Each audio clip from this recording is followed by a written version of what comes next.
Cricket always feels better when the stumps are in the middle, the sun is out and play is underway. But the racism scandal is still playing out in Yorkshire, with the county cricket club itself now charged with bringing the game into disrepute. The allegations go back to 2004. Felt isolated, humiliated at times. Former player Azeem Rafiq laid out to MPs how racism had blighted his and so many other careers. Cricket had to act.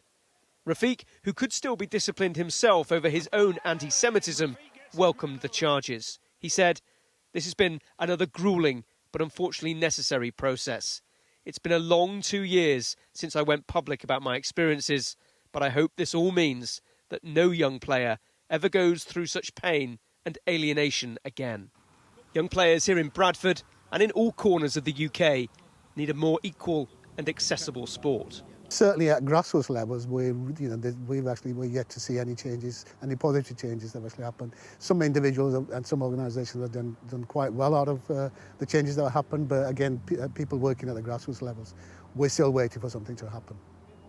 At Headingley, it's been a painful process. Lord Patel came in. 16 members of staff were sacked, some of whom have now won their cases of unfair dismissal. And now all-rounder David Willey has quit, saying the club is too fixated on repairing its reputation. The new sponsors here are called Clean Slate. Next week, they'll be hosting international Test cricket here once again, a sign that significant progress has been made. But racism and archaic attitudes don't just disappear overnight because an organisation wants them to.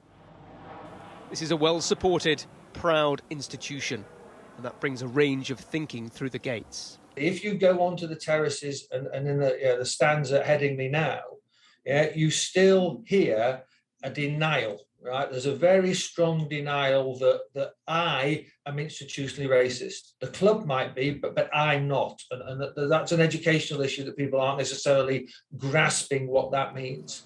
Those charged will have their cases heard in the autumn.